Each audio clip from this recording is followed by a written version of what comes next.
Jakarta shines with dreams so bright.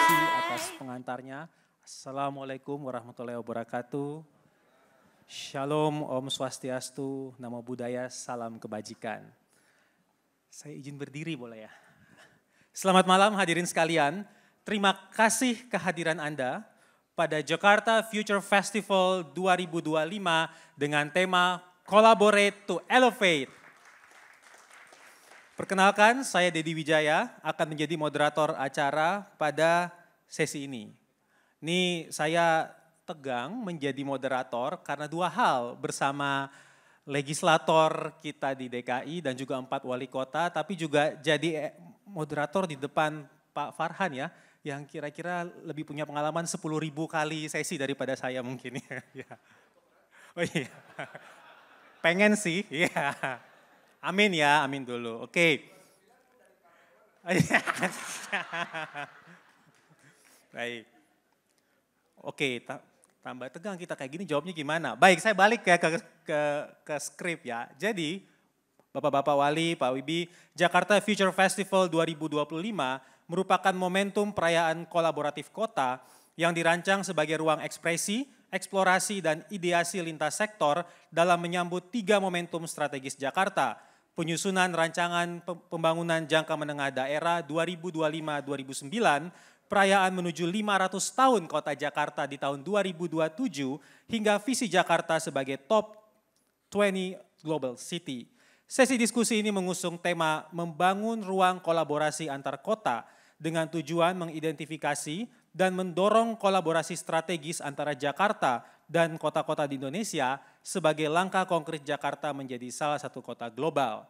Melalui pendekatan lintas sektor, diskusi ini mengajak para pemimpin kota dan pemangku kepentingan untuk membangun pemahaman bersama bahwa pertumbuhan Jakarta yang berkelanjutan dan inklusif dapat dicapai melalui jejaring kota yang saling mendukung dan memperkuat posisi Indonesia di tingkat global.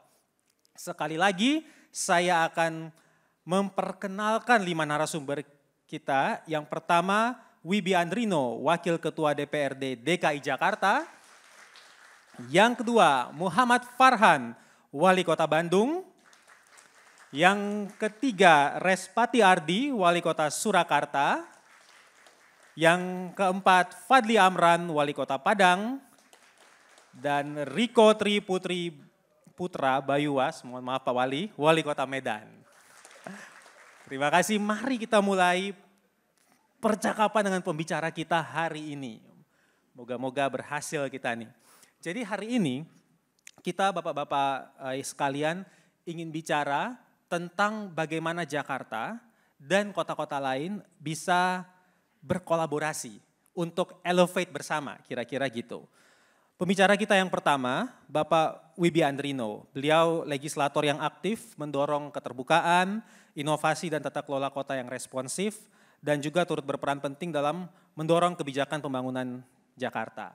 Sebagai tuan rumah nih Pak Wibi, di tengah transformasi Jakarta sebagai kota global, bagaimana seharusnya Jakarta memposisikan diri bukan sebagai pusat saja tapi juga penggerak kolaborasi antar kota, dan apa peluang konkret yang bisa ditempuh untuk menjadikan jejaring kota sebagai kekuatan bersama Indonesia ke depan. Walaupun ini saya ngomong ke para politisi agak ngeri-ngeri sih ngomong Indonesia ke depan gitu ya. Tapi Pak Wibi, waktu penyampaian 10 menit, waktu dan tempat kami persilahkan.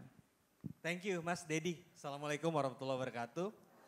Selamat malam.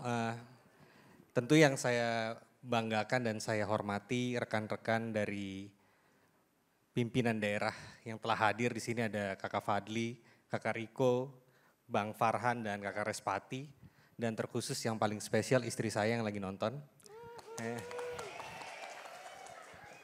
Jadi pada malam hari ini sebenarnya sesi ini sangat penting buat kita Jakarta, kehadiran para pimpinan daerah kota-kota besar di Indonesia. Bagaimana Jakarta ini yang saya pahami berasal dari multi etnis. Jakarta ini bisa menjadi sebesar ini bukan karena Jakarta sendirian. Jakarta bisa sehebat ini yang dikatakan memiliki APBD terbesar, let's say lah 91 triliun, itu bukan sumbangsi dari orang Jakarta sendiri. Kalau ditanya di sini mungkin yang nonton, di sini ada orang asli Medan? Ada orang asli Padang? Ada? Oh, tunjuk tangan tuh. Ada yang dari Solo mungkin? Atau dari Bandung? Nah, ada. Jadi jadi di Jakarta itu penuh dengan multi etnis. Jadi kita bertumbuh bersama untuk membangun kota yang kita cintai ini. Nah, ketika fase Jakarta itu dikatakan sebagai metronom ataupun dikatakan sebagai pusat daripada pergerakan perekonomian Indonesia hari ini, let's say lah penyumbang dari PDB 17% pertumbuhan ekonomi nasional. Di situ kita juga ada in return harus kembali lagi memberikan satu dampak terhadap kota-kota yang lain. Nah, kalau current situation yang terjadi di Jakarta hari ini, dengan adanya satu mimpi contohnya, seluruh orang daerah, termasuk saya dulu ya, lahir di Loksmawe Aceh, terus berhijrah ke Jakarta. Apa sih mimpinya ke Jakarta? Bisa jadi orang gitu loh. Kalau udah ke Jakarta jadi orang, jadi sukses lah. Nah, dan mimpi-mimpi ini terus menjadi satu gulungan bola salju. Orang datang ke Jakarta penuh dengan mimpi, harapan, karena Jakarta katanya kota sejuta mimpi dan harapan gitu. The million dreams in Jakarta. Dan itu akan mengakibatkan apa? Kalau yang berhasil akan menjadi sesuatu, yang tidak berhasil menjadi tekanan sosial. Tekanan sosial bagi Jakarta, beban sosial bagi Jakarta. Nah, dan kita juga tidak bisa membatasi orang untuk bisa datang ke Jakarta. Ya, ini kota terbuka, ini kota inklusif. Siapapun bisa mengadu nasib di Jakarta. Nah, daripada itu, kalau misalnya Jakarta bisa berpikir seperti itu bahwa dia tumbuh sendirian, akhirnya permasalahan itu akan kembali kepada Jakarta. Maka daripada itu, tagline sukses Jakarta untuk Indonesia itu punya meaning yang dalam sebenarnya. Artinya apa? Kesuksesan Jakarta adalah suksesnya bersama. Keywordnya adalah yang disampaikan oleh mentor saya Bapak Anies Baswedan adalah kolaborasi. Ya.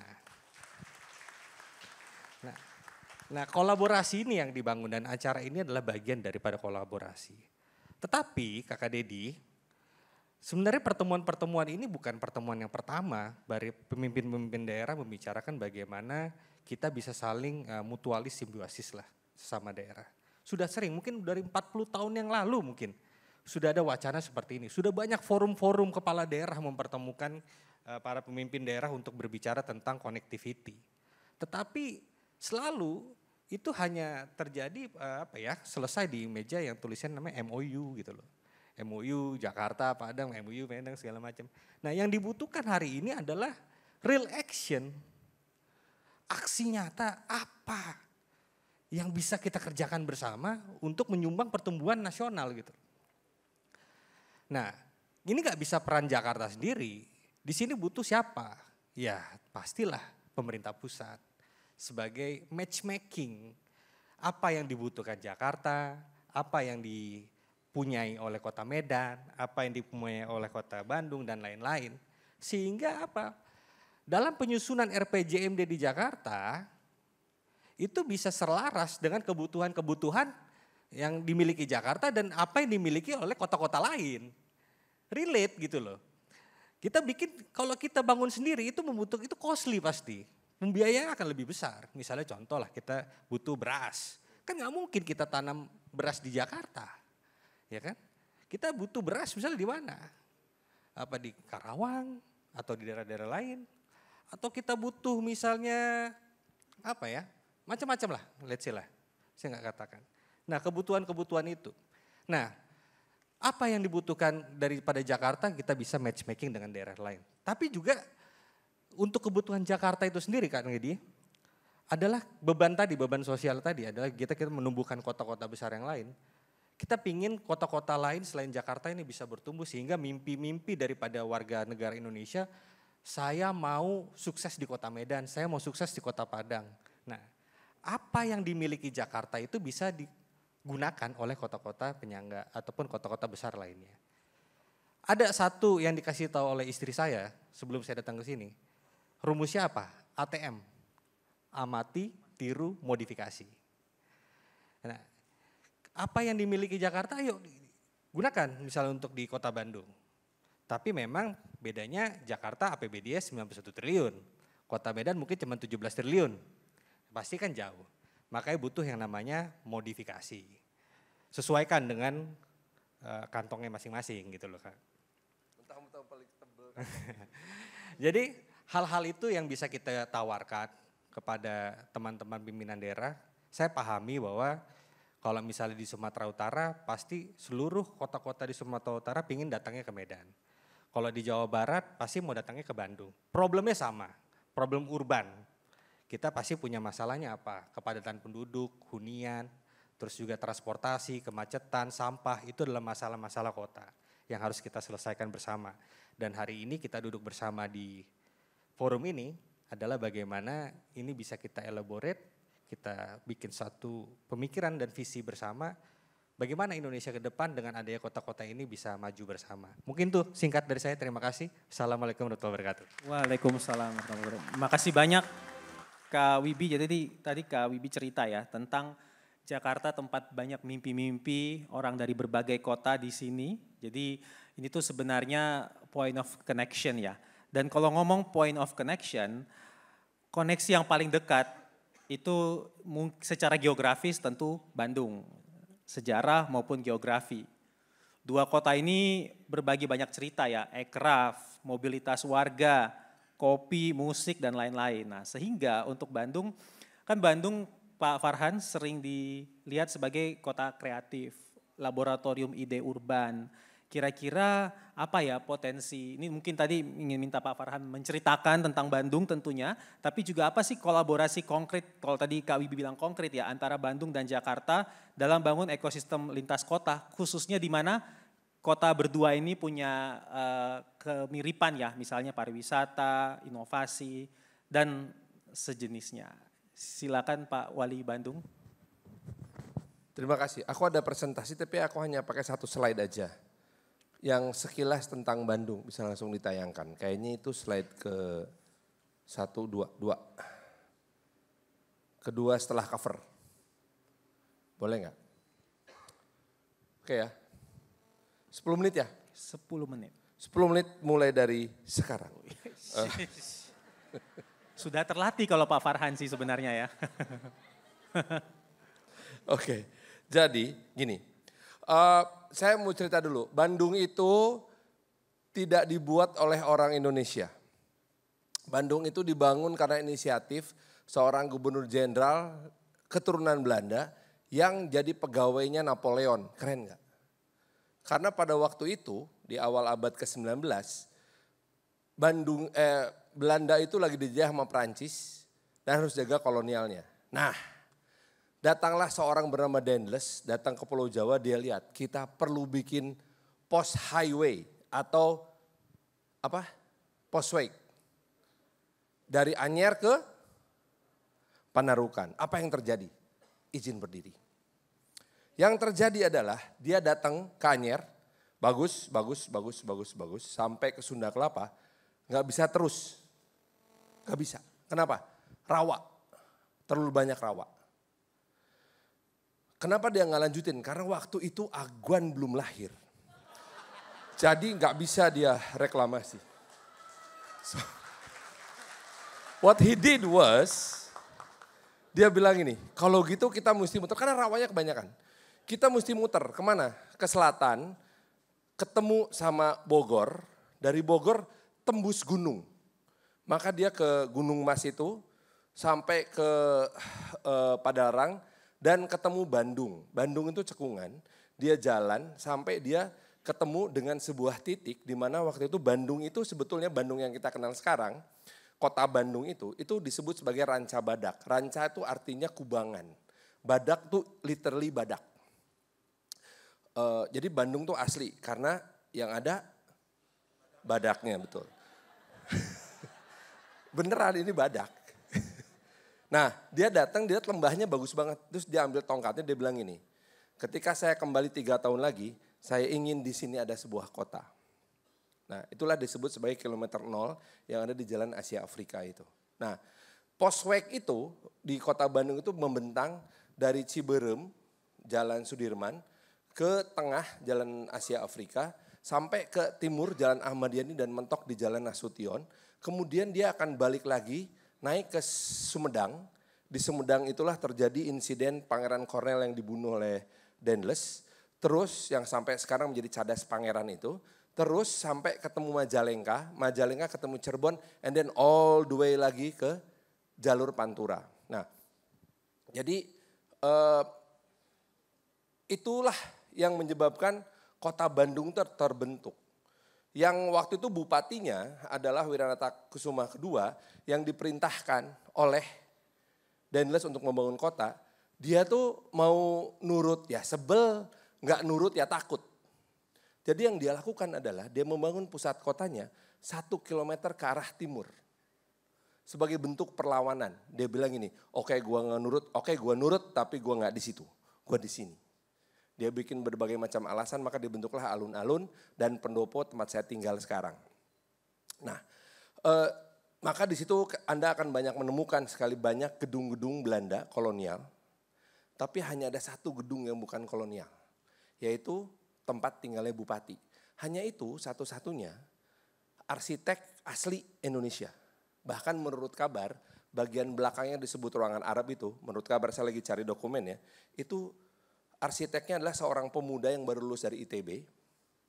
Ketemu dengan Bupati Wiranata Kusuma kelima yang dijulukannya Wirangun-Angun. Dia tuh baru pulang haji terus dia pengen nunjukin bahwa gue Islam banget. So in order to show that I'm very Islam, gue mesti punya ruangan yang namanya ruangan Arab. Gue bukan nyindir Mas Anies ya. ruangan Arab ini, dia bilang saya mau bikin tapi dia nggak punya banyak dana. Akhirnya dia ambil si arsitek yang baru lulus ini, baru nikah butuh uang. Bikin ya gambar ya, dibikinlah gambar ruang Arab bagus sekali. Dekorasinya bagus sekali. Orang itu di tahun 1925 namanya Soekarno. Little that we know, 20 tahun kemudian dia jadi presiden. Tuh. Jadi waktu itu terjadi semuanya itu kan sejarah yang berlanjut. Jadi kalau mau nanya nih sama saya sekarang, apa hubungannya Bandung sama Jakarta? Disambunginnya sama Dendles. Dendles memutuskan karena nggak bisa nembus rawa di sepanjang Sunda Kelapa sampai ke daerah Indramayu, maka dia bilang ayo kita muter ke bawah ketemu Bandung. Itu yang terjadi. Nah itulah yang menyebabkan Bandung itu, kota Bandung itu menjadi pusat dari segalanya. 2,5 juta orang tinggal di 170 km persegi. Dan 15.000 orang tinggal di setiap kilometernya. Dan orang Bandung sama orang Jakarta itu love and hate. Orang Bandung yang merasa bahwa gue pinter sekolah di Bandung, tapi orang-orang Bandung nih slow living dan gak ada drive-nya, maka kita akan ke Jakarta. Dan di Jakarta kami menemukan, wah ini bener nih keren, satset. Berhasil, alhamdulillah. Tapi banyak juga orang Bandung yang pintar di Bandungnya, datang ke Jakarta, bangun tidur keringetan.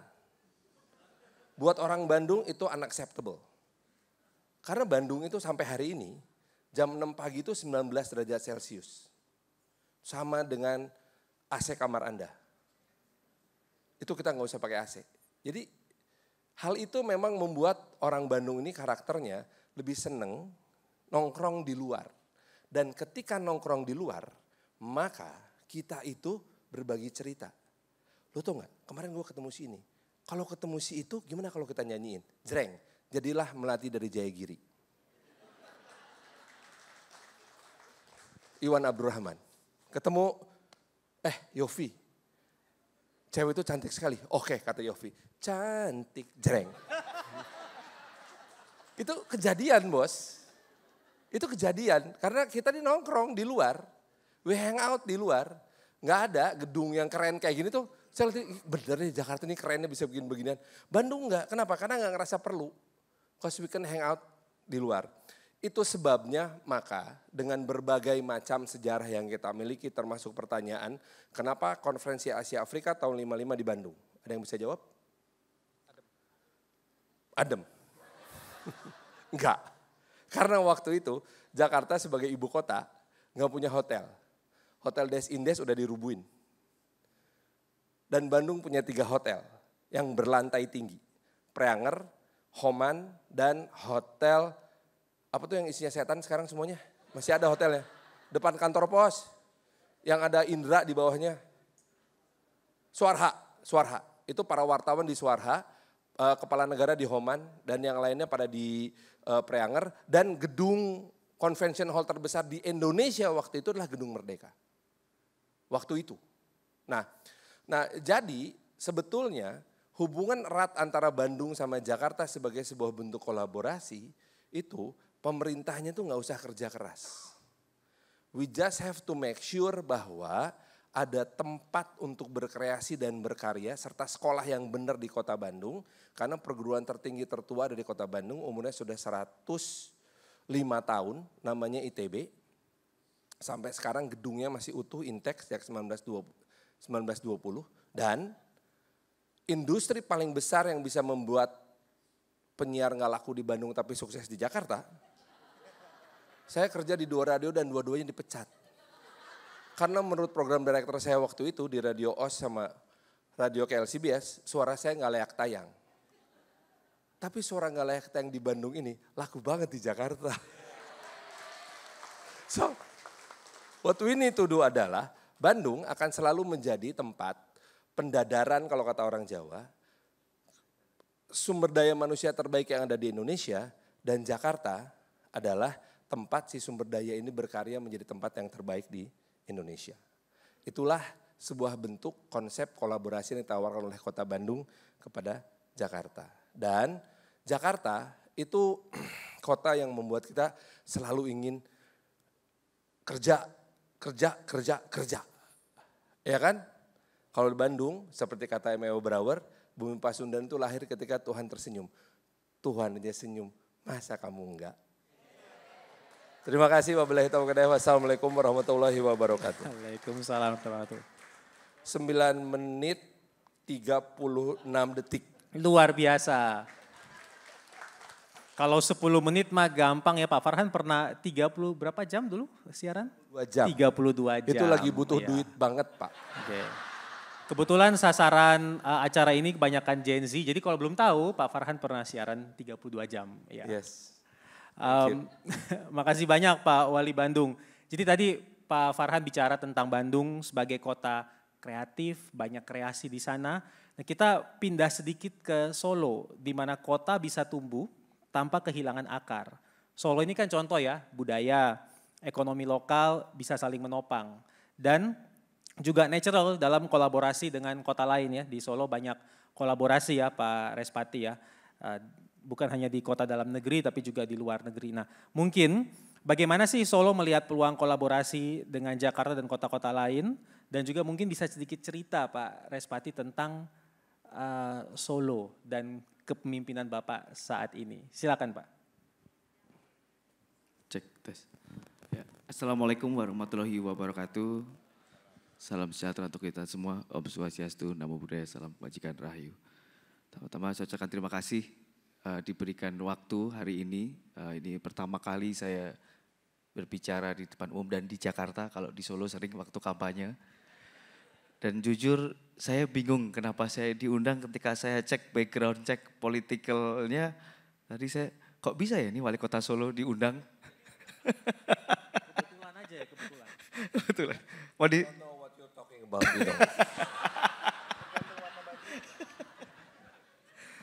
Tapi warna baju udah pas. Iya. Warna baju lagi. Jadi begini, kita bicara tentang Solo. Saya mau cek dulu mungkin dari rekan-rekan yang hadir di sini. Siapa yang pernah ke Solo?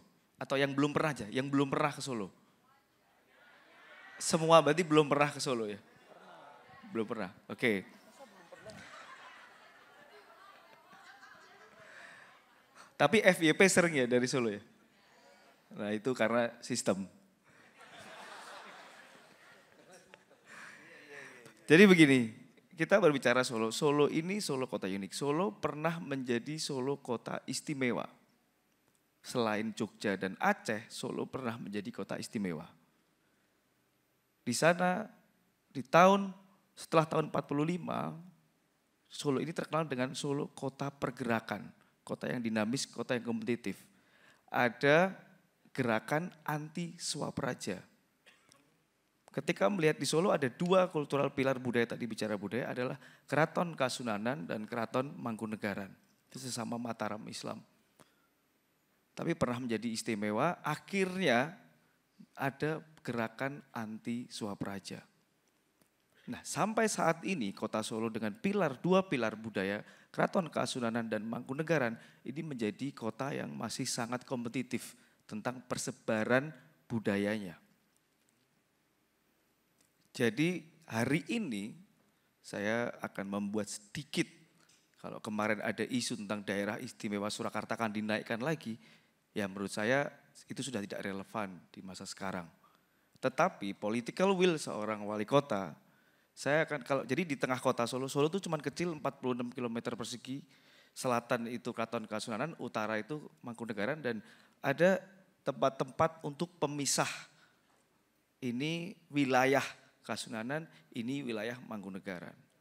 Nah setelah karena kemarin hiruk pikuk ngomongin daerah istimewa, saya bilang oke, kita ke depan sama Bapeda bikin deh daerah istimewa Surakarta hybrid ala wali kota sendiri. Penyebaran karena apa? Keraton Kasunanan ini, pilar budaya ini untuk penyebaran perilaku adab budi pekerti di tingkat masyarakat.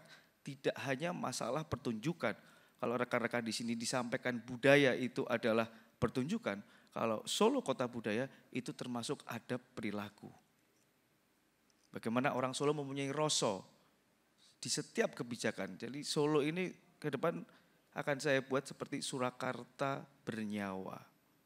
Karena kita punya Pangeran Sambernyawa. Jadi Solo itu harus ada mistifikasi. Ini saya sedikit cerita. Waktu saya kampanye, saya belusukan. Kalau mungkin di Jakarta belusukan bisa langsung belusukan. Kalau Solo harus pakai bancaan namanya, syukuran, berkah. Wali kotanya, calon wali kota datang membawa berkah, ada nasi yang isi nasi bancakan. Ini selalu hidup di kota kami. Jadi kita akan membuat kedua pilar budaya ini sebagai daya tarik. Nah, lalu apa yang bisa disampaikan dengan kota Jakarta? Nah ini kalau kita bicara Jakarta dan Solo ini seperti pain dan cure. Saya merasa Jakarta ini, mohon maaf ya, sudah pain. Cure-nya ada di Solo. Saya mohon nanti kalau memang diperkenankan ada koridor Solo Jakarta Cultural Corridor.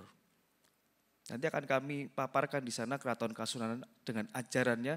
Jadi tidak hanya ajaran agama, di Solo itu ada Serat Cendini itu ajaran dari Keraton Kasunanan, Serat Wodotomo itu ajaran dari Mangkunegaran. Dan itu baik untuk nge-build karakter-karakter di Jakarta. Mungkin Bapak Ibu kalau yang pernah ke Solo jarang dengar suara klakson seperti yang ada di Jakarta. Itulah saya sampaikan pain. Jarang ada motor yang di traffic light di atas zebra cross. Bahkan problem kami di kota Solo, UMR-nya masih sangat rendah. Sampai ada kemarin di FYP di TikTok, Kang. Tolong dong orang Jakarta jangan ke Solo gitu. Tapi saya sampaikan, untuk pertumbuhan ekonomi ini jujur ini memang dibutuhkan. Waktu itu terakhir sebelum Wapres kita mengundurkan diri dari wali kota Solo, beliau menyampaikan, kenapa Solo macet Pak? Beliau menyampaikan, ya ini berkah buat kota Solo. Nah, apa yang saya sampaikan, saya inginkan nanti kerjasama dengan Jakarta dan kota lain apabila berkenan untuk kita persebaran budayanya, yaitu work from Solo. Solo ini adalah solo living. Keren.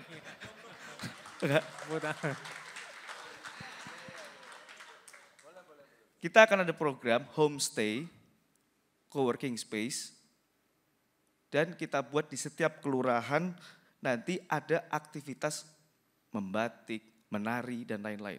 Nah, di Jakarta saking penatnya, pasti sekarang pedal mahal, gym mahal, dan lain-lain. Kami siap untuk kerja remote dari warga Jakarta ke Solo. Kami siapkan di tengah kota, kami siapkan sport tourism, sport center untuk warga Jakarta yang mau work from Solo. Saya jamin pedal 50% lebih murah dari Jakarta, Hyrox gym lebih murah 50% dari Jakarta, biaya living cost 50% dari Jakarta, saya berikan transportasi publik, kita akan ada park and ride di setiap titik, dan saya jamin kualitas hidup warga Jakarta ketika nanti bekerja remote di Solo, kualitas hidup akan lebih bagus. Akan lebih banyak waktu untuk yoga, akan lebih banyak waktu untuk menanam, akan lebih banyak waktu untuk menari, dan lain-lain. Kualitas hidup pasti bagus. Karena anak-anak muda kita sekarang sudah concernnya adalah longevity atau usia hidup. Jika Anda ingin hidup lebih lama, hiduplah di kota Solo. Terima kasih. Wassalamualaikum warahmatullahi wabarakatuh. Makasih banyak Pak Respati. Solo living ya. Jadi tadi sudah dicatat ada Pak Asisten Pemerintahan, Wakil Kepala Bapeda, dan warga Jakarta. Jadi biar nggak ke Bandung terus kalau weekend ya, bisa ke Solo berbagi gitu ya. Nah jadi menarik sekali. Dari Solo yang tadi cerita tentang culture, adab, kita ke barat dulu nih, ke Padang ya. Jadi kota ini punya daya tarik kuat nih ya Pak Fadli ya Pak Wali. Jadi kulinernya mendunia tentu saja, posisi strategis di barat Indonesia, dan tentunya sama seperti Solo, kekayaan komunitas lokalnya juga cukup khas nih. Kita mungkin pengen dengar dulu kabar dari Padang dan bagaimana potensi yang ada di Padang dalam kepemimpinan Pak Wali Fadli Amran juga bisa berkolaborasi ya dengan pemerintah Jakarta dan dengan warga Jakarta. Silakan Pak. Ya, terima kasih. Assalamualaikum warahmatullahi wabarakatuh. Waalaikumsalam. Salam sejahtera untuk kita bersama. Pertama tentu saya berterima kasih sudah diundang di forum yang sangat luar biasa ini. Dan saya meyakini forum-forum serupa seperti ini sangat penting untuk kemajuan kota-kota, kabupaten, provinsi di Indonesia. Supaya kota-kota ini saling mengenal, ya, saling dekat. Toh seperti kota Padang saja punya sister city di Jerman, di Vietnam. Kenapa tidak kita pun juga berhubungan erat? Karena kalau saya melihat kolaborasi hari ini, yang paling penting adalah kita sharing success story. Karena pembangunan kota hari ini tentu dengan kelebihan dan kekurangan. Kita punya potensi masing-masing, saya meyakini itu. Dan tentunya Jakarta sendiri punya kelebihan di banyak hal. Begitu juga Medan, Bandung, dan kota Padang. Dan ketika kita bisa saling mengenal antar kota, begitu ya. Dan dulu kan sudah dilaksanakan melalui retret, kan salah satu intinya itu untuk sekali mengenal. Jangan sampai Padang dan Medan yang bersebelahan tidak tahu sama tahu kan begitu ya. Tentang apa yang menjadi potensi. Namun di luar itu pun juga apa yang sudah dilakukan oleh kota Medan. Apa yang dilakukan oleh kota Jakarta dan kota Padang hari ini. Saya yakin kita mempunyai kelebihan masing-masing, excel di bidang masing-masing ya. Kalau di kota Padang tadi sudah disampaikan kuliner, karena makanan di kota Padang tuh enak dan enak sekali kan begitu ya. Tapi jangan cari nasi Padang di kota Padang, nggak ada. Dan saya yakin di seluruh Indonesia pun juga seperti itu. Tapi kendalanya apa? Ya, ternyata pada hari ini ekspor makanan siap saji ataupun juga frozen food ini sulit karena kondisinya ya mungkin bagaimana standar internasional dan lain-lainnya ini menjadi kendala kan begitu ya. Saya yakin Jakarta punya kelebihan di situ. Kalau tentang resep tentu Padang punya kelebihan kan begitu.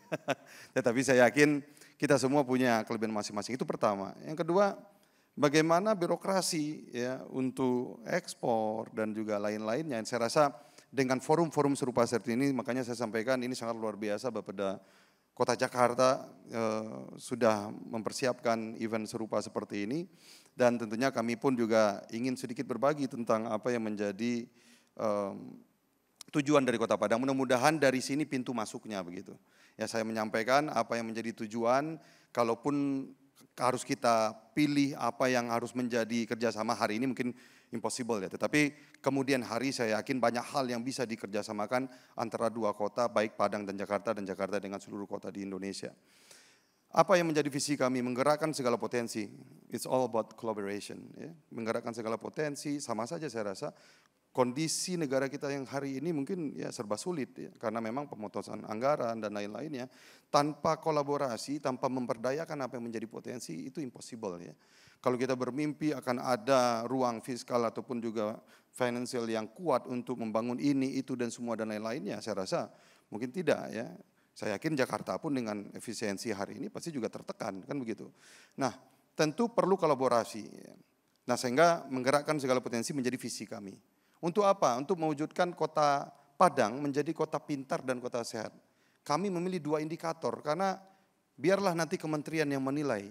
Karena jangan sampai visi itu tidak terukur kan begitu ya. Nah ini yang kita tentukan, kita tetapkan di kota Padang menjadi kota pintar, smart city dan kota sehat yang dinilai oleh kementerian 2 tahun sekali dan 1 tahun sekali. Dan di kota pintar ada 6 indikator. Di kota sehat ada 9 indikator, ada sehat kebencanaan, sehat kesejahteraannya dan lain-lainnya. Saya rasa kerjasama dalam mengulik apa yang menjadi improvement di masing-masing daerah, inilah yang harus kita kejar bersama-sama. Apalagi Jakarta sebagai global city, ya, karena bagaimanapun Jakarta pasti juga bisa menyerap apa yang ada dari daerah-daerah lain. Saya masih ingat, saya dulu wali kota Padang Panjang. Jadi saya pindah dari kota kecil berpenduduk 60.000, sekarang menjadi wali kota Padang berpenduduk 1 juta. Ya. Jadi saya melihat kota Padang Panjang waktu itu dengan Buya Hamka, Aha Nafis, Rahma El Yunisia, dan lain-lainnya itu wajar, cocok juga jadi kota literasi begitu. Cuma sama-sama maju nih sama kota Jakarta dan kami memang kalah. Ya. Kalah dari apa? Karena kota Jakarta lebih dulu memantapkan networks, ya, jaringan internasionalnya. Ya, dalam segala bidang, khususnya literasi waktu itu. Banyak penulis Jakarta yang sudah go internasional, penulis internasional yang datang ke Jakarta sehingga kita memang kalah di awal begitu. Kota Padang Panjang walaupun punya sejarah yang kuat tetapi publisher kita, writers dan juga penulis kita itu belum berskala internasional karena network kota itu pun juga tidak belum global gitu ya. Nah, sehingga bagaimana kota-kota lain ini bisa mendapatkan ya, advantage dari hubungan antar kota khususnya dengan kota Jakarta, saya rasa sangat signifikan sekali. Sebelum kita berpikir kota-kota kita menjadi kota yang global, tetapi bagaimana supaya kota-kota kita masing-masing, kabupaten kita masing-masing memiliki network secara nasional kan begitu. Nah, kota Padang, tadi sudah sampaikan culinary, ada sekitar 8.000 izin masakan, industri makanan ya, yang hari ini sedang berusaha untuk tembus nasional. Dan saya tentu berharap dengan kota Jakarta yang mana adalah ibu kota dan juga adalah kota terbesar di Indonesia, ini kita bisa menjalin apakah seperti showroom exchange ataupun tempat kolaborasi ya, khususnya di industri kulineri yang bisa kita kerjasamakan. Dan kedua, tadi seperti yang disampaikan, kota Padang pun juga adalah kota pendidikan dengan lebih kurang 170.000 mahasiswa-mahasiswi. Kalau boleh saya sampaikan, Sumatera bagian tengah itu alhamdulillah kota Padang memiliki universitas terbanyak. Dan kami sekarang sedang mempunyai program unggulan itu untuk membeasiswakan mahasiswa-mahasiswi kami ke luar negeri. Ya, kalau untuk nasional saya rasa murid-murid di kota Padang itu juga sangat luar biasa. Namun hari ini kami bermimpi di luar apa yang mungkin mereka bisa dapatkan melalui beasiswa-beasiswa lain. Kenapa tidak pemerintah hadir untuk membeasiswakan mereka ke luar negeri kemanapun mereka mau. Dan kebetulan hari ini walaupun baru 100 hari karena saya sudah melakukan ini ketika di Padang Panjang. Kami bekerjasama dengan salah satu universitas di Jakarta. Program double degree, ya, sehingga 2 tahun di sini, 2 tahun di luar negeri, dan itu kan lebih cost saving. Nah, kenapa tidak? Tentunya kota Padang, dan ini both ways ya, tidak hanya Jakarta, tentunya dari Jakarta pun juga bisa kuliah di kota Padang, dan kami pun sekarang hari ini sedang berbicara dengan beberapa dubes untuk memiliki program double degree. Kenapa tidak? Beberapa kampus kita bisa cocokkan, kita dudukkan bersama untuk bisa sharing dan juga bisa bertukar program exchange ya, ataupun juga full funded scholarship untuk kuliah di luar negeri. Terakhir tadi juga disampaikan tentang jaringan ini ya, pelabuhan kalau tidak salah ya. Kota Padang memiliki Teluk Bayur dengan mungkin di wilayah barat Sumatera kita memiliki interaksi perdagangan terkuat ya, baik ekspor dan impor di perubahan Teluk Bayur, dan saya yakin untuk ke Bangladesh, India dan juga Pakistan kita sangat-sangat memiliki angka yang luar biasa, ya mungkin lebih kurang 3 juta ton yang diekspor maupun impor, dan saya yakin pelabuhan ini bisa kita juga kawinkan antara Kota Jakarta dan juga Kota Padang. Saya rasa demikian, ini kebetulan slide-nya bukan saya yang bikin juga, jadi saya nggak tahu juga. Tetapi terima kasih sekali lagi atas kesempatannya. Assalamualaikum warahmatullahi wabarakatuh, salam sejahtera untuk kita bersama. Terima kasih banyak Pak Wali Kota Padang, tadi menarik sekali, saya mencatat Pak Wali Kota banyak, Pak Fadli banyak ngomong tentang how to build network ya. Ini sangat Padang sekali ya, kalau dulu kan orang Minang tuh terdidik, merantau dan membangun network ya. Jadi menunjukkan wajah baru nih dari Padang. Bagian terakhir untuk round pertama kita ke Medan. Kalau saya baca tentang berita-berita dari Pak Wali Kota Medan, Pak Riko, banyak bicara tentang pentingnya Medan menjadi kota metropolitan modern, dan Bapak sering ngomong tentang kota harus ramah investasi. Seperti itu. Jadi kira-kira ya, kalau tadi Padang udah bicara tentang konektivitas, kekuatan lokal, maka Medan ini kan metropolitan yang juga besar, yang strategis ya. Kira-kira dengan tantangan yang ada, dengan visi yang ada, bagaimana sih Pak Wali melihat ini, apa inovasi yang sedang dibangun, dan tentunya peluang kolaborasi antara Jakarta dan Medan. Silakan Pak Wali. Baik, makasih. Assalamualaikum warahmatullahi wabarakatuh. Kita ikutan berdiri juga nih. Makasih. Acaranya keren banget, bangga sekali saya bisa hadir kembali ke Jakarta. Karena kebetulan saya kuliahnya di Jakarta, saya 10 tahun di kota ini kuliah dan juga kerja. Cukup mengenal hiruk pikuknya Jakarta, tapi saya nggak percaya saya bisa kembali sini bicara sebagai wali kota. Karena kuliahnya nggak nyambung sama wali kota soalnya. Kuliah saya tuh di kafe. Jadi saya desainer yang jadi wali kota. Jadi terima kasih kehadiran rekan-rekan semuanya, terutama Bang Wibi ngajakin kemari. Dan juga saya bangga sebagai anak Medan yang pernah tinggal di Jakarta dan juga tentunya bisa merasakan Jakarta seutuhnya pada masa itu. Bicara tentang Medan, boleh kasih lihat nggak tentang petanya Medan aja sedikit. Oke, baik, mungkin kalau misalnya rekan-rekan semuanya, kawan-kawan semuanya taunya kalau orang Medan itu apa stigmanya. Biasanya bicaranya tadi pasti Horas, betul ya? Taunya Horas ya, padahal ada yang lainnya sebenarnya, banyak sekali. Karena kota ini adalah kota multikultur sebenarnya. Jadi kalau misalnya di kota Medan, saya buka pidato, biasanya pasti ada lengkap nih. Horas, menjuah-juah, Yahobu, Ahoy, Kulonuwon, Oi Dunsana. Banyak sekali gitu. Dari awalnya kita bilang Horas berarti orang Batak. Kita bilang menjuah-juah itu orang Karo. Orang menjuah-juah dari Pak Barat. Yahobu, orang? Ada yang tahu? Orang Nias. Ada lagi Ahoy. Ahoy itu orang Melayu. Lalu ada Kulonuwon. Karena banyak sekali orang Jawa di kota Medan. Nah ini artinya Medan ini adalah kota yang multikultur. Banyak sekali. Kota ini menariknya adalah kalau misalnya kawan-kawan bicara tentang Medan itu Batak nih, Batak. Kota ini ditemukan oleh orang Karo. Yaitu Guru Patimpus. Ditemukan oleh orang Karo. Tapi kerajaan yang hidup di sana yang besar adalah Kesultanan Melayu. Tapi masa sekarang orang bilangnya ini kotanya orang Batak. Nah, ini sebenarnya adalah percampuran, adalah mix yang ada sebenarnya. Kami menyebutnya adalah sebenarnya Medan juga bagian dari miniaturnya Jakarta ataupun miniaturnya Indonesia. Jadi semuanya itu banyak tinggal di kota Medan.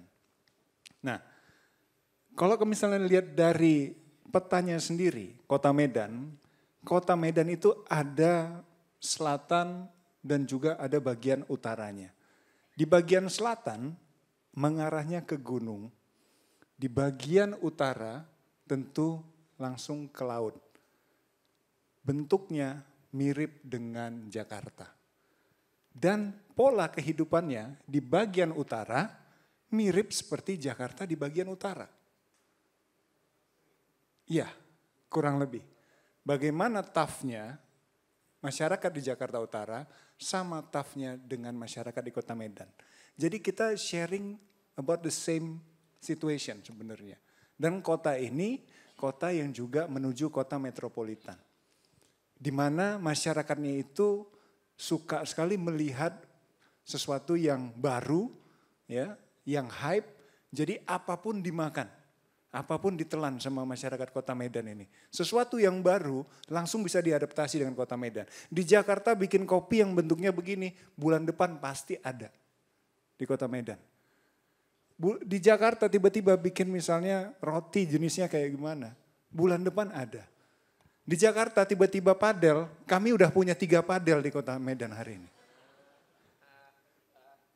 Jadi cepat sekali beradaptasinya.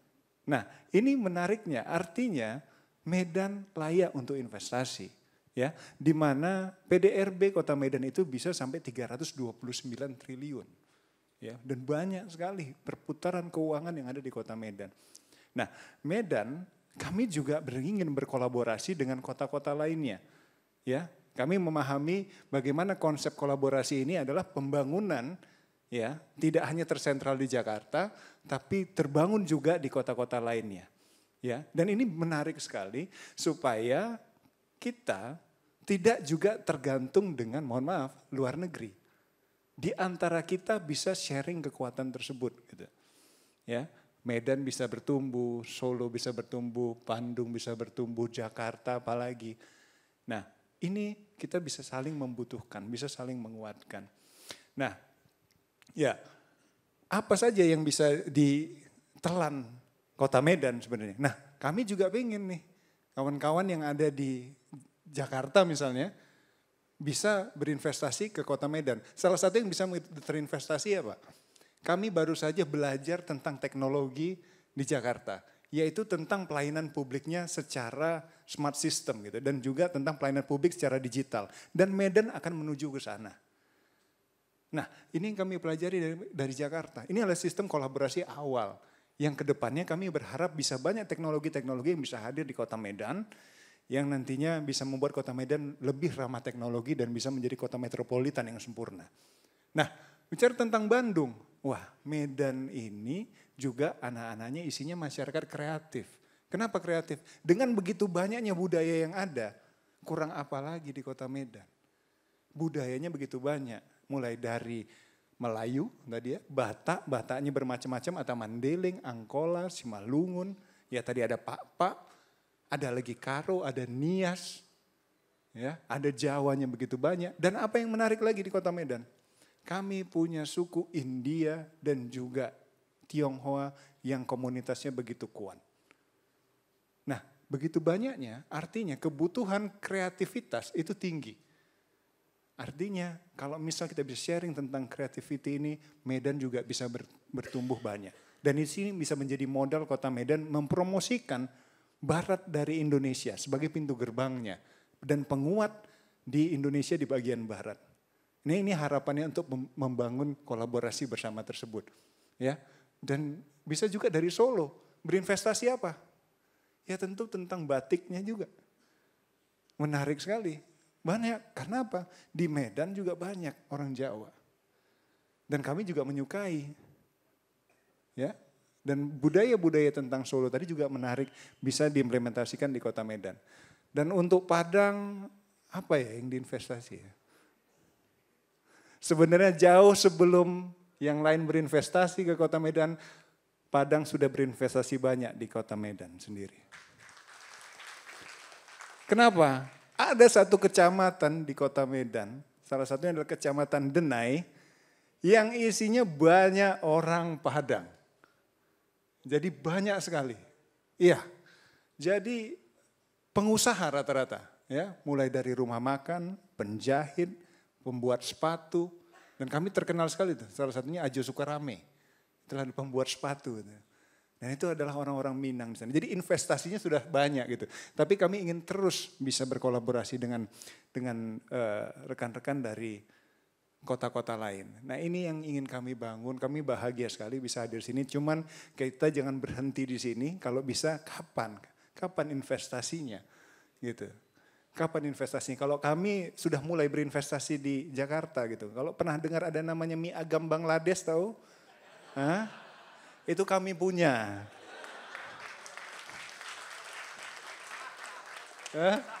Ya, kami sudah mulai berekspansi kemari gitu. Ayo ekspansi ke Kota Medan sekarang, gitu ya. Oke, sebelum saya tutup ya, saya mau tanya satu, ya. Ada yang anak Kota Medan asli yang tinggal di Jakarta? Itu, betul? Oke, coba datang kemari sebentar. Ada hadiah buat itu. Boleh nggak datang kemari sebentar aja? Ya, tapi kalau bisa jawab pertanyaan, kalau nggak bisa ya udahlah. Bisa nggak? Dari sini aja nih, dari sini saya datang ya. Oke. Ada hadiah nih, hadiahnya cukup spesial walaupun nggak mahal-mahal kali. Oke, Rolex. Iya, saya kasih relax nanti. Ya, oke, sini dong. Oke, sebelah sini. Boleh nggak Bang sepeda? Sepeda, jangan dong. Oke. Nggak musim kali. Ada, jadi tinggal di Medan? Medan Timur. Oh Medan Timur, oke. Saya mau tanya pertanyaannya gampang. Kapan ulang tahun Kota Medan? Ulang tahun Kota Medan. Mei, bukan Mei ya? 12. Bukan Mei ya? Bukan, bentar lagi. Bentar lagi berarti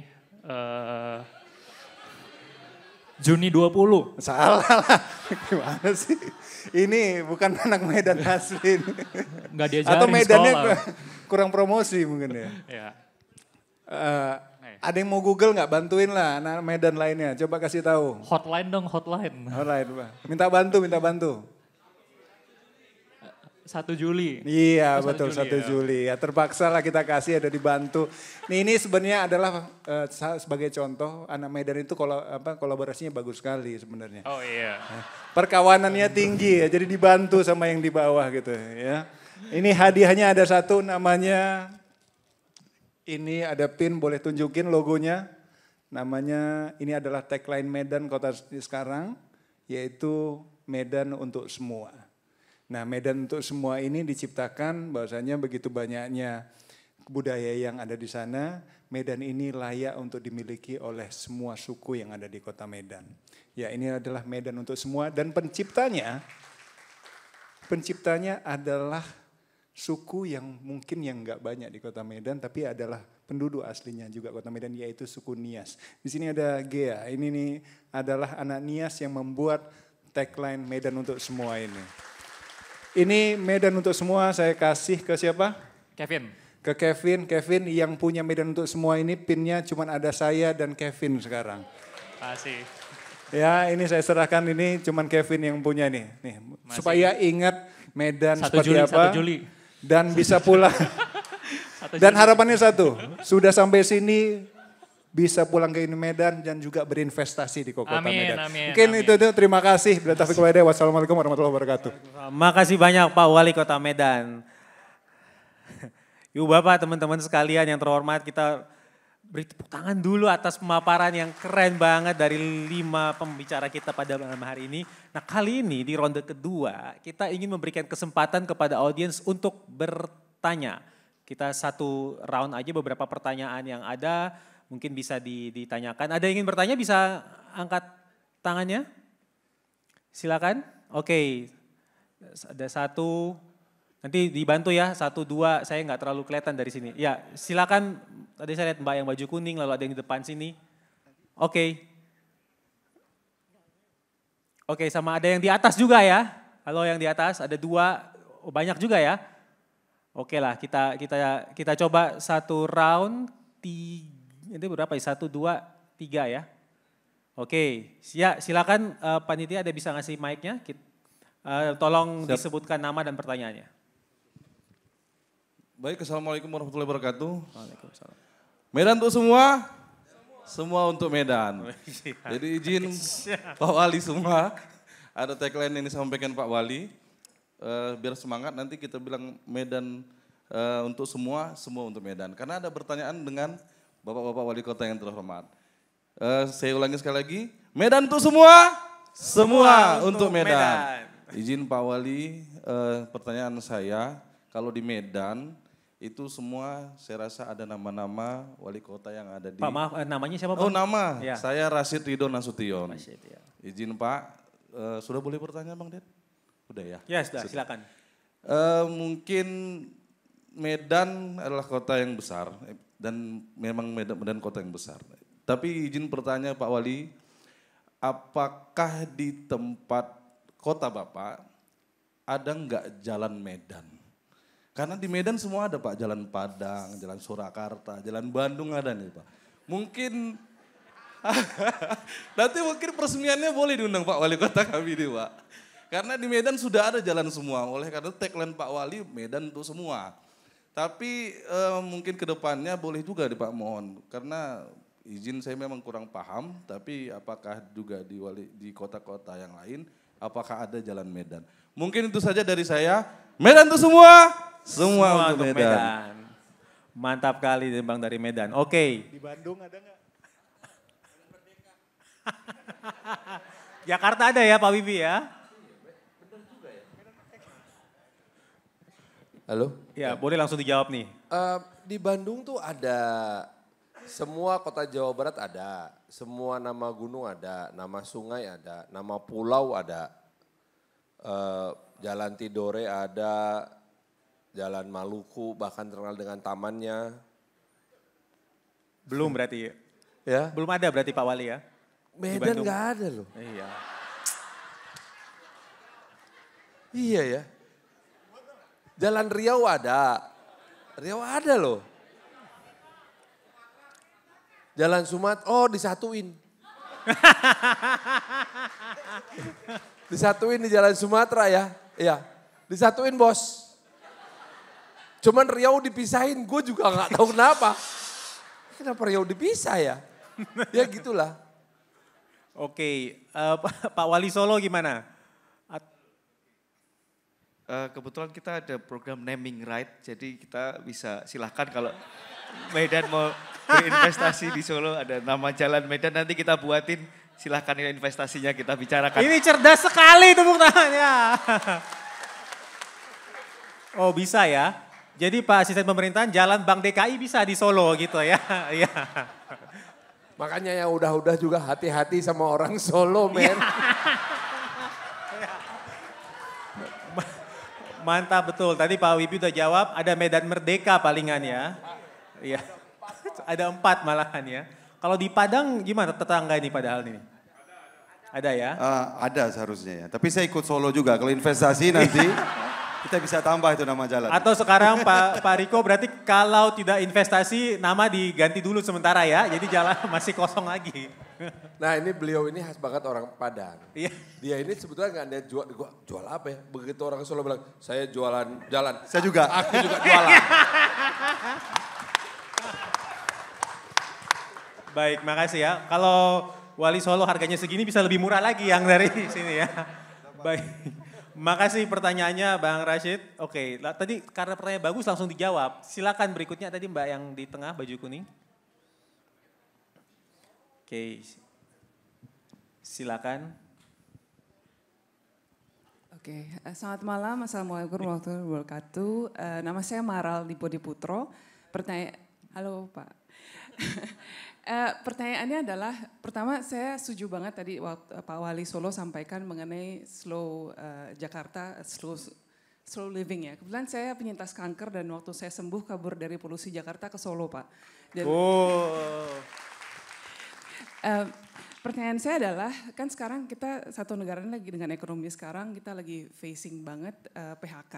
Dan itu tentunya berdampak ke Gen Z, kemudian Alpha dan seterusnya yang sekarang kemudian kan jadi target market event ini ya. Tadi disampaikan bahwa kita ingin ada pergerakan, jadi eventually harapannya anak muda juga bisa pindah ke daerah. Tapi kalau kita mindsetnya adalah WFA, berarti kan anywhere basis perusahaannya masih di Jakarta gitu. Nah padahal kan harapannya bukan cuma WFA, tapi kemudian juga akan ada pergerakan di sana. Jujur waktu saya kayak contoh tinggal di Solo, saya rada setengah mati, mau mulainya ini rada bingung. Mau nyari yang sefrekuensi mungkin, mau nyari organisasi pemuda yang rada ambisius gitu misalnya. Itu juga rada bingung. Nah mungkin saya pertanyaan kepada Bapak Wali di luar dari Jakarta, kira-kira apakah dengan ada PHK ini sudah dimulai digerakkan apa yang akan menarik buat anak-anak Jakarta untuk mengconsider untuk benar-benar pindah ke sana. Menjadi entrepreneur itu satu hal, mungkin udah ada fasilitasi untuk program-program yang anak dari luar dari daerah lain untuk bikin di sana pembangunan, atau justru sebenarnya juga lowongan-lowongan kerja yang mungkin lebih sesuai dengan yang sama ini mungkin mereka bisa dapetin di Jakarta. Itu, thank you. Terima kasih Mbak Mara. Jadi pertanyaannya kira-kira bagaimana cara memikat orang Jakarta untuk pindah tinggal di kota masing-masing gitu ya Mbak Mara. Tadi menarik sekali pertanyaan. Nanti mungkin terakhir Pak Wibi juga bisa nambahin setelah mendengar jawaban dari wali kota yang lain. Ini untuk semua wali kota ya berarti ya Mbak Mara ya. Oke. Silakan mungkin dari Pak Wali Kota Padang. Bagaimana agar Padang mau ke Padang nih? Tahun 2024 Kota Padang secara investasi itu triple expectation dari BKPM. Jadi BKPM menentukan 1,6 triliun rupiah untuk investasi di Kota Padang di tahun 2024. Kita sampai 3,6 triliun rupiah. Oh. Ya. Jadi di antara kota-kota saya lihat, ini mungkin saya tidak biasa, ini bisa dicek datanya. Untuk investasi di bidang perdagangan, jasa, perhotelan, rumah sakit, kita sangat luar biasa di beberapa tahun terakhir. Karena mungkin memang Kota Padang adalah kota terbesar di Sumatera Barat, namun kota provinsi tetangga pun juga banyak yang bersekolah.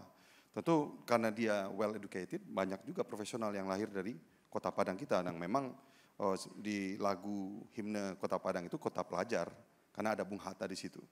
Ya, Bung Hatta sekolah di Kota Padang.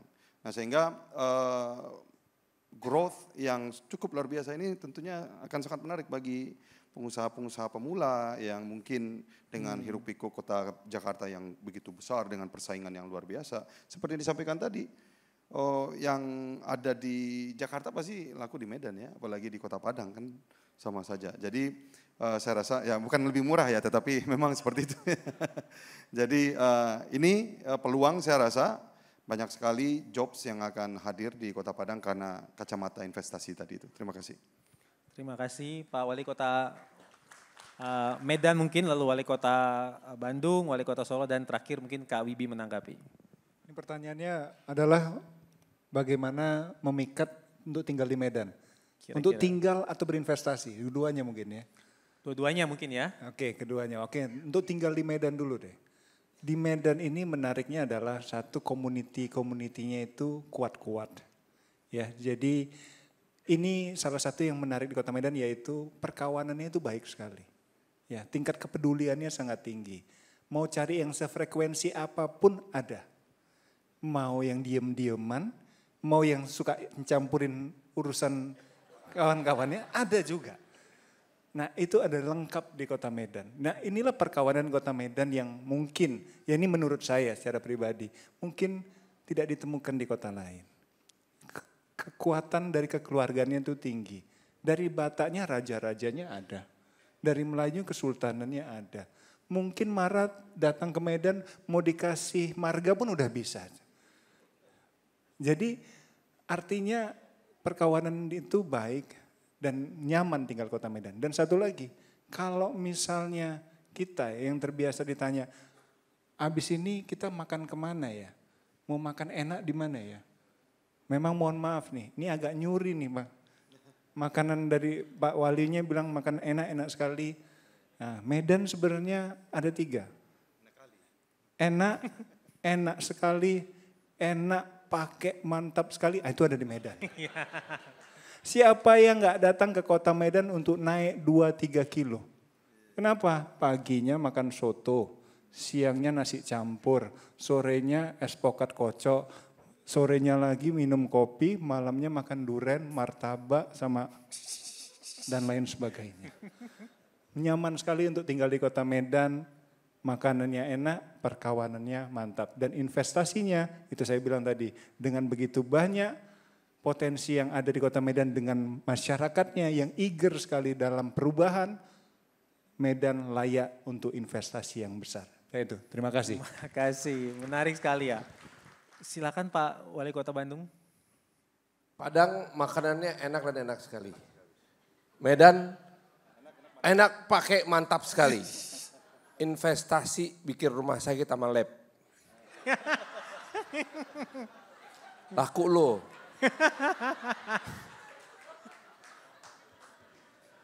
Jadilah importir Sevastatin ke kota Medan sama Padang buat nurunin kolesterol. Just an idea. Maral, so good to see you. Say hello to your mom. Kalau Bandung tuh gini, investasinya dua hal. Saya lagi mengembangkan yang namanya dua tourism. Satu, education tourism. Education tourism tuh artinya saya akan mengajak siapapun yang di Padang, Medan, Solo, kalau perlu Jakarta sekalian, itu anak-anaknya pada kuliah di Bandung. Kenapa? Suasananya udah enak banget. Mau di ITB, mau di Unpad, mau di Unpar, di UPI, itu yang ISBI, Institut Seni Budaya Indonesia, itu enak semua. Unpas, Unisba dan lain-lain itu enak semua. Nah, kenapa? Kenapa saya sebut wisata? Karena yang kuliahnya satu orang, yang nganternya, yang kuliah di kos-kosan, yang nganternya nginep di hotel, pasti jajan. Nah itu yang saya sebut dengan investasi edukasi. Itu sebabnya tanggal 11 sampai 14 September, September. 11 sampai 14 September kami akan buka pameran edukasi Kota Bandung di Kota Medan.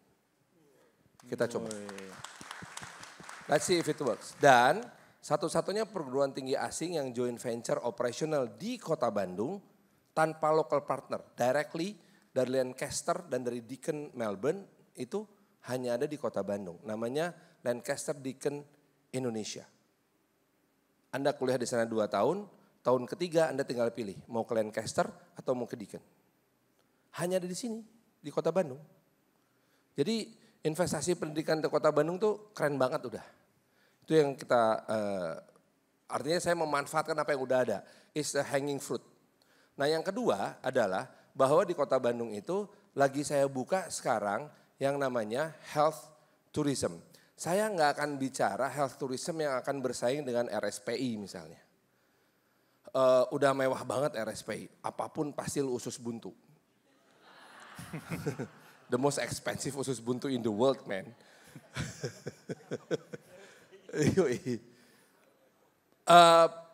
In returnnya apa? Lu dapat bacang paling enak sedunia juga di RSPI.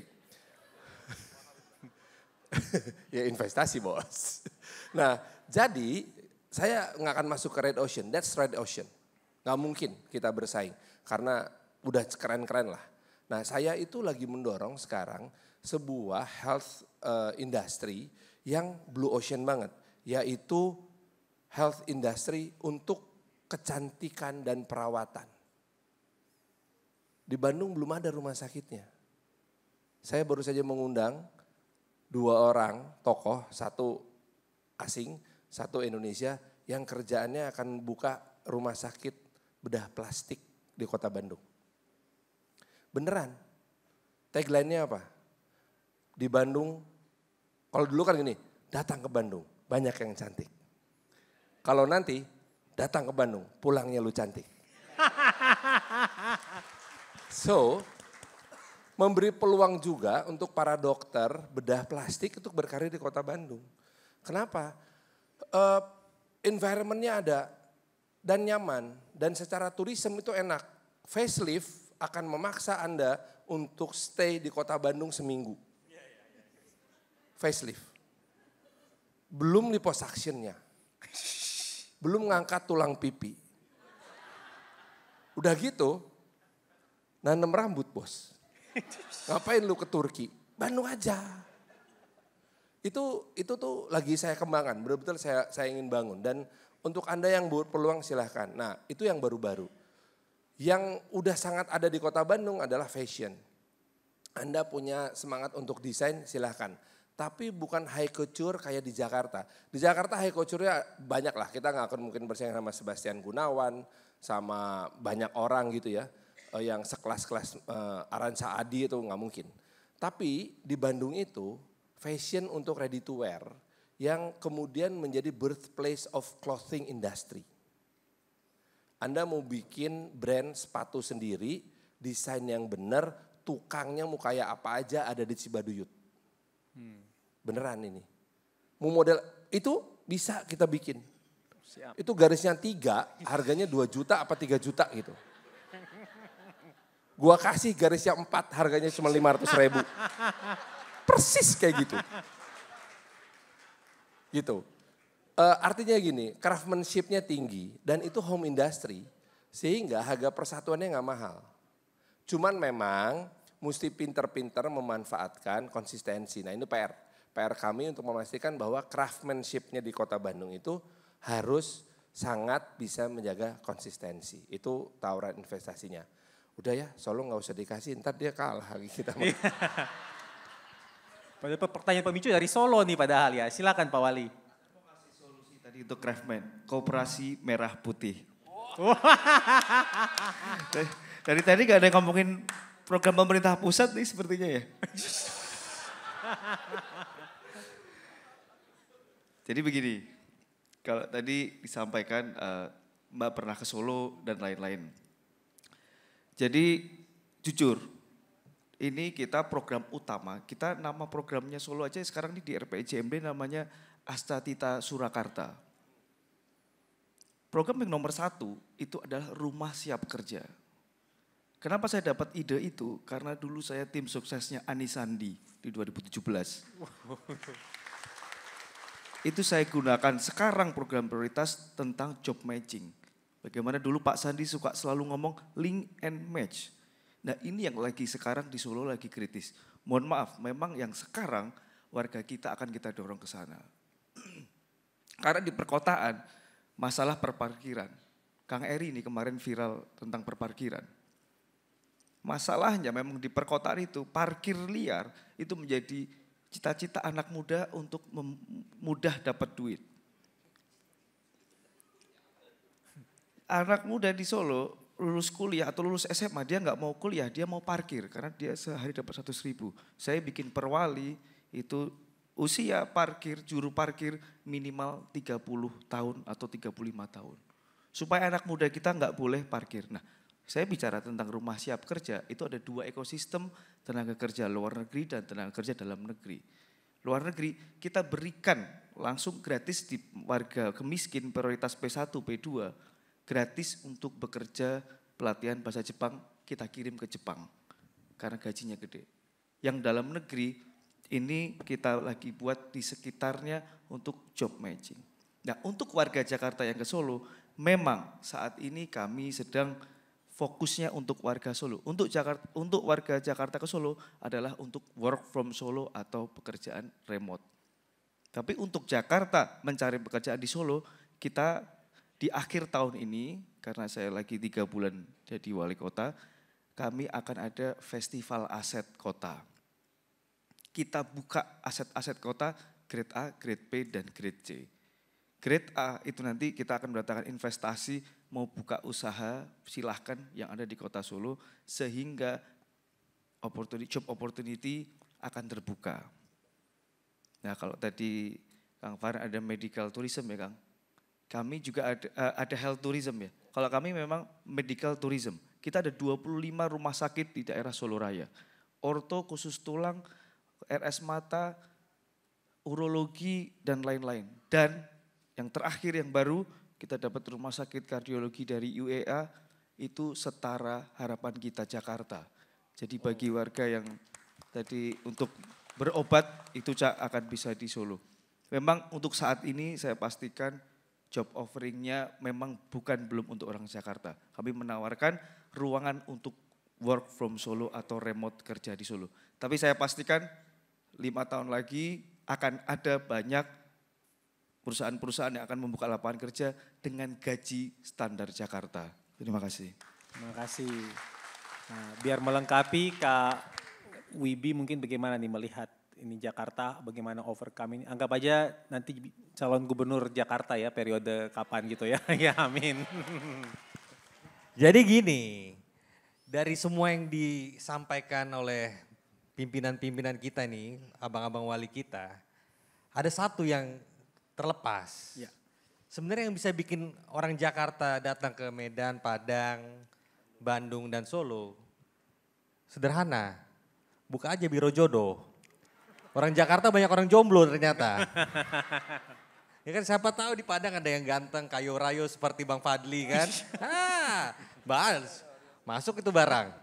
Ya. Jadi terlalu konteksnya kadang-kadang hal yang diplomasi cinta itu perlu juga. Jadi gini Kak Dedi ya, saya tadi ngerasa betul ya, apa spiritnya yang disampaikan oleh kakak-kakak yang di samping kanan kiri saya, bagaimana pertumbuhan kota-kota selain daripada kota Jakarta itu melesat pesat ya. Banyak hal-hal yang bisa kita collab bersama-sama dan Jakarta sebagai melting pot, kita sangat amat siap untuk bisa mengabsorb daripada yang dimiliki oleh teman-teman di kota-kota ini. Saya juga mau sampaikan kepada pimpinan saya di Jakarta nih, Pak Pram ya. Kalau bisa nih Jakarta ini harus dibikin festival budaya. Pendekatannya budaya gitu loh. Budaya misalnya, kalau misalnya besok nanti ada Car Free Night di Jakarta, di Sudirman Tamrin, tiap minggu tuh berbeda tuh temanya. Tema minggu ini ada Festival Padang Night. Wah, di situ UMKM Padang main. Apa seni dari seniman-seniman Padang main di situ.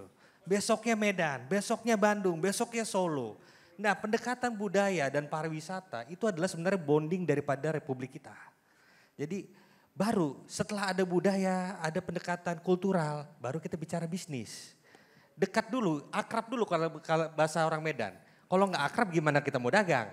Nah jadi kita bisa bicara tentang konteks daripada budaya itu di Jakarta sebagai tuan rumah. Sehingga apa yang ada di kota Solo, apa yang di kota Bandung dan Padang dan Medan itu bisa dilihat oleh warga Jakarta. Itu saja, terima kasih. Terima kasih banyak. Nah, kita sampai di ujung sesi. Jadi, tapi saya tuh kasihan yang di atas mau nanya. Jadi gini aja, satu pertanyaan dari atas dan pertanyaan itu menjadi pemicu untuk closing statement ya. Silakan yang di atas, saya nggak tahu mic-nya. Oh ada, ya silakan. Baik, Assalamualaikum warahmatullahi wabarakatuh. Selamat malam buat bapak-bapak semua. Sebelumnya perkenalkan nama saya Razi dari Padang. Baik, saya bertanya kepada Pak Fadli Ahmad selaku Wali Kota Padang. Saya ingin bertanya Pak, adakah kolaborasi untuk Provinsi DKI Jakarta mengenai transportasi publik Pak?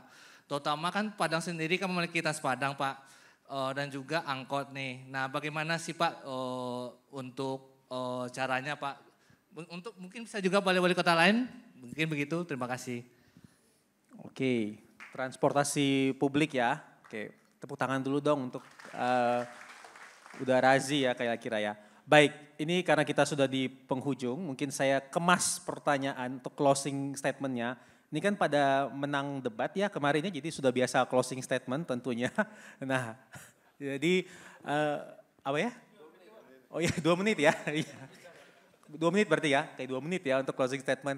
Jadi bapak-bapak sekalian, mungkin yang ingin saya tanyakan tadi tentu ada pemicu untuk wali kota Padang. Jadi apa sih pertanyaan gini aja deh, saya tweak sedikit dari cue card-nya ya. Jadi tadi sudah dengar diskusi nih ya, tadi Kak Wibi di awal bilang kita pengennya konkret nih. Seandainya, tadi sudah dengar diskusi, masing-masing wali ini pengen langsung mewujudkan kerjasama yang konkret. Nggak harus dengan Jakarta nih, dari kolega-kolega di sini aja, dengan daerah apa, dan apa nih bentuk kerjasamanya yang sederhana dan bisa doable kira-kira.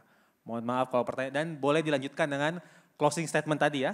Selama itu 2 menit. Tadi mungkin seperti biasa nanti tuan rumah Kak Wibi terakhir.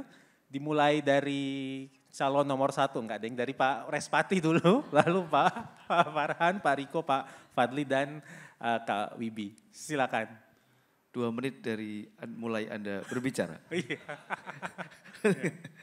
Ya, kalau tadi kolaborasi kemungkinan saya menginginkan Solo Jakarta Cultural Corridor tadi. Silahkan nanti diberikan ruang di mana kami siap. Jadi kami juga kemarin ketika ada Mangkunegaran Run yang ada di Jakarta dan ada iklannya di Bundaran HI itu placement di sana dan terbukti ada 1.729 pelari dari Jakarta. Jadi marketnya sebenarnya ada di Jakarta. Nah, apabila nanti dimungkinkan kami ingin bekerja sama dengan Jakarta di salah satu tempat ada koridor untuk Solo Jakarta Culture. Itu saja mungkin dari saya. Terima kasih. Terima kasih banyak Pak Respati, Wali Kota Solo. Silakan Pak Farhan. Ini pas yang mau saya sampaikan tuh nyambung sama pertanyaan Anda. Tapi ini buat Kota Bandung tawaran kepada Jakarta. Kota Bandung itu sekarang jumlah kendaraan pribadinya itu 2,3 juta. Sedangkan jumlah penduduknya 2,6 juta. Gimana gak macet, ya kan? Maka kita harus membuat sebuah jaringan transportasi umum yang baik dan bagus sehingga orang mau naruh motornya, naruh mobilnya dan naik kendaraan umum. Nah, kota yang udah terbukti punya kemampuan dan membangun sumber daya manusia serta sistem dan bisnis model yang bagus untuk transportasi umum itu Jakarta. Maka saya membuka diri kepada teman-teman dari Jakarta, datang ke Bandung, apa yang bisa Anda lakukan terhadap pembenahan sistem transportasi umum di Kota Bandung. Mulai dari gridnya, jejaring jalannya, sampai ke sistem pembayarannya dan bisnis modelnya. Nggak cuma Transjakarta dong yang punya pengalaman seperti itu, pasti ada swastanya juga. Nah hal seperti itu mesti kita pelajari bersama karena model pengelolaan transportasi umum terpadu terbaik yang ada di Indonesia sekarang ini emang Jakarta. Gitu. Maka bentuk kerjasama ini akan sangat baik. Apalagi saya sama Bandung sama Kota Medan juga dapat kewajiban dari pemerintah pusat dengan dibiayai oleh World Bank untuk bikin BRT alias busway. Nah ini akan menjadi satu hal yang sangat menarik sebagai platform kerjasama yang paling real antara Bandung dan Jakarta. Terima kasih. Terima kasih banyak Pak Wali Kota Bandung. Pak Wali Kota Medan, dipersilakan. Baik, banyak sekali yang bisa kita buat sebenarnya dari hari ini kita terinspirasi. Cuman intinya saya ingin mengingatkan kembali, yaitu kita ini nggak bisa sendiri-sendiri, nggak mungkin lagi. Udah impossible kita sendiri-sendiri. Kita harus benar-benar bisa collab antar apa yang kita bisa bangun antar di kota manapun yang bisa ke Medan atau Medan bisa kemana. Tadi ditawarkan ada cultural night misalnya, itu bisa. Tapi intinya kami juga ingin bagaimana kota-kota lain, terutama juga Jakarta. Saya sampaikan kemarin, kenapa kami belajar di Jakarta. Salah satunya saya juga merasakan tinggal di Jakarta mulai dari tahun 2005 sampai 2015. 20 tahun yang lalu jauh sekali apa yang dinikmati Jakarta sekarang.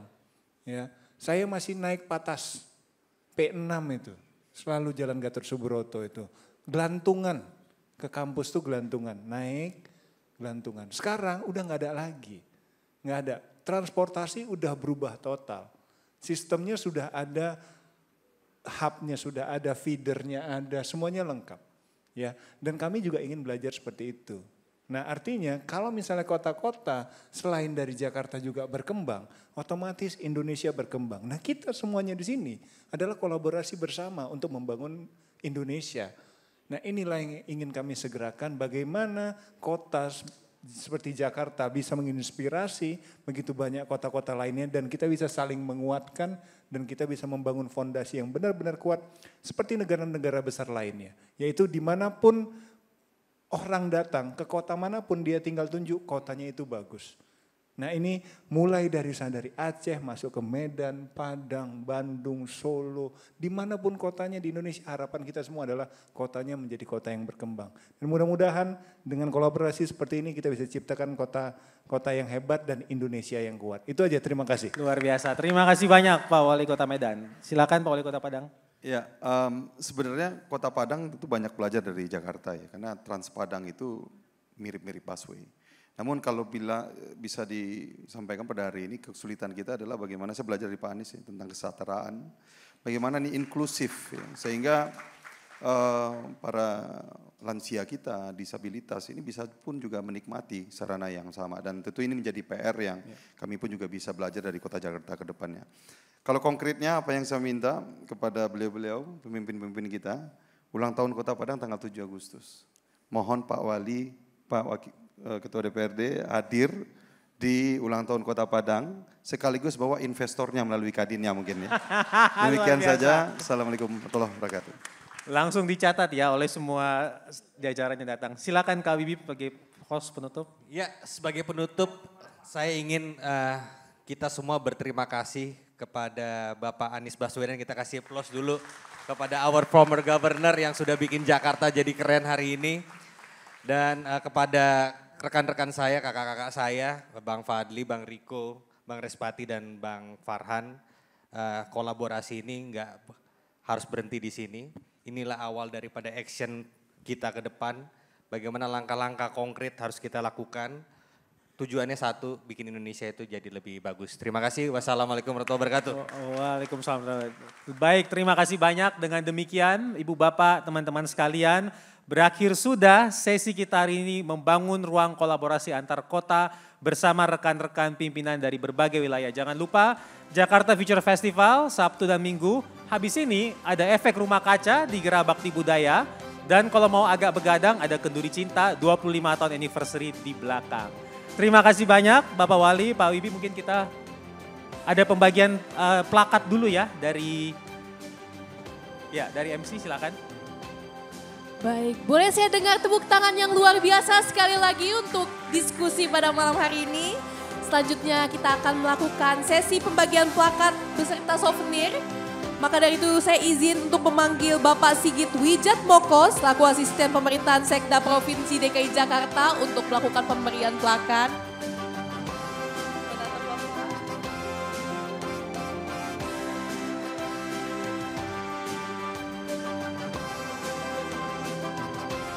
Baik, pemberian plakat yang pertama akan diberikan kepada Bapak Wibi Andrino selaku Wakil Ketua DPRD DKI Jakarta.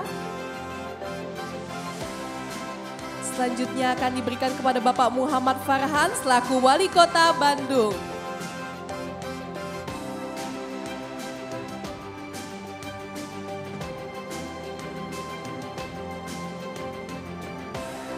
Baik, selanjutnya akan diberikan kepada Bapak Respati Ardi selaku Wali Kota Surakarta.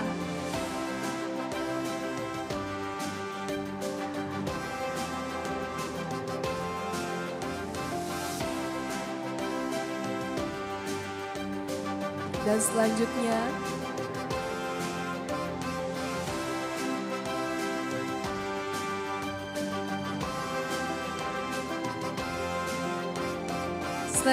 akan diberikan kepada Bapak Riko Triputra Bayua selaku Wali Kota Medan.